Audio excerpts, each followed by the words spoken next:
Кто бы что ни говорил, но я должен драться. Ислам Тимурзиев – лучший боксер в тяжелом весе среди любителей. У него большое будущее в боксе. Легенда мирового бокса Эвандер Холлифелд.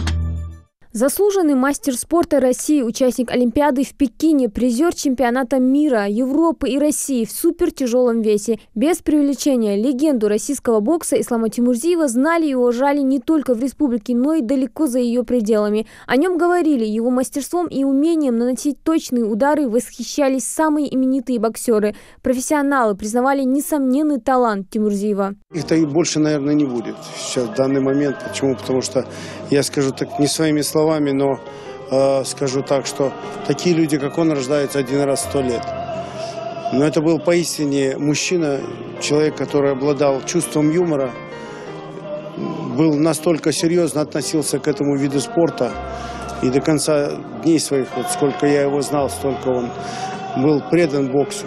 Ушел в такое в человеке жизни, мы всегда будем помнить его. Такой был большой и добрый боксер и человек.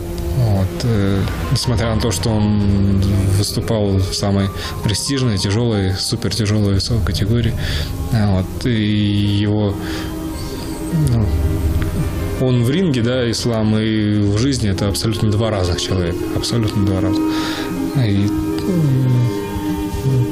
более, наверное, такого открытого, доброго человека сложно было найти еще где-то. И тем более это такой контраст, да, габариты, когда такой большой парень, но настолько отзывчивый и скромный. Ислам Тимурзиев не просто увлекался боксом, он жил им. В спортивную секцию он пришел еще в 1995 году. Ислам всегда равнялся на Мухаммеда Али, а в Ингушетии боксеры равняются на Ислама.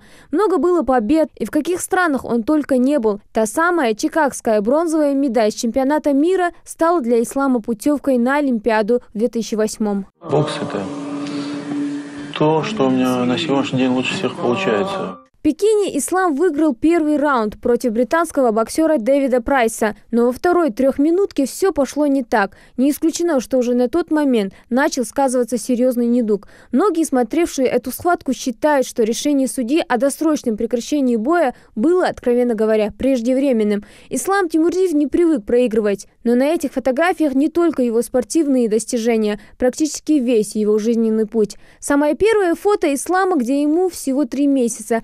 По-особенному дорого для матери Хади Тимурзиевой. Близкие сердцу фотографии сына вместо привычного электронного формата она хранит на фотобумаге. Я часами их смотрю, даже по несколько раз вот сяду и по несколько раз пересматриваю эти фотографии. Мне кажется, хорошо. Как будто и не уходил.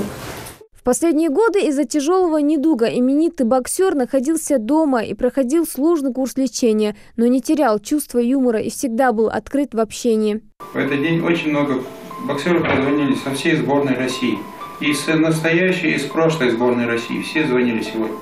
Начиная от главного тренера сборной России Александра Борисовича Лебезяка.